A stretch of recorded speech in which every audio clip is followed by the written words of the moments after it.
ஒரு உண்மையாகவே content creation மேலே பேஷன் இருக்கிறத எப்படி நம்ம ஐடென்டிஃபை பண்ணலாம்? ஏன்னா நிறைய பேர் பேஷனையும் இன்ட்ரெஸ்ட்டையும் வந்து கன்ஃபியூஸ் பண்ணுறாங்க. ஓகே, ஸோ நீங்கள் சொன்ன மாதிரி வந்து பார்த்தீங்கன்னா இந்த கான்டென்ட் க்ரியேஷன் ஜேர்னிக்குள்ளே வந்து ஒரு நீங்கள் சொன்ன 3 கேட்டகரி. ஃபர்ஸ்ட் ஒன், எனக்கு ஃபேம் வேணும் அப்படின்னு சொல்லிட்டு ஒரு கேட்டகரி இருக்குது. செகண்ட் ஒன், எனக்கு காசு வேணும் அப்படின்னு சொல்கிற கேட்டகரி. இதுலேயே நம்ம இது ரெண்டுமே வேணும் அப்படின்ற கேட்டகரியும் இருக்குது. மூணாவதாக நீங்கள் சொன்ன மாதிரி இது வந்து ஒரு ஆர்ட்டாக பார்க்குறேன், ஒரு பேஷனாக பார்க்குறேன் அப்படின்னு சொல்கிற கேட்டகரி இருக்குது.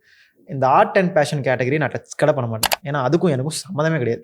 இந்த ஆர்டிஸ்ட் மைண்ட் செட்டு இவங்களுக்குள்ளேயே நான் வரமாட்டேன். ஏன்னா வந்து தே ஆர் லைக், எனக்கு இதை பண்ண பிடிக்கும், நான் பண்ணுறேன், இதை காசு வரலாம் பரவாயில்ல, எனக்கு பார்க்கலாம் பரவாயில்ல அப்படின்ற மாதிரி இருப்பாங்க. ஆனால் அதே சமயத்தில் திடீர்னு வந்து யாருமே ஆர்ட் வந்து மதிக்க மாட்டுறாங்க அப்படின்ற ஒரு கவலையும் அவங்களுக்குள்ளே இருக்கும். ஸோ அவங்களோட மைண்ட் செட் எனக்கு சுத்தமாக புரியாது. அவங்களோட வாட்டில் வேறு. நான் ஏன் வந்தேன் அப்படின்னு கேட்டிங்கன்னா, ஆக்சுவலாக என்னோட கோல் வந்து லைக் உங்களை மாதிரி தான் ஃபில்ம் மேக்கர் ஆகணுன்றது தான் என்னோட கோல். இங்கே ஒரு விஷயம் என்ன அப்படின்னா வந்து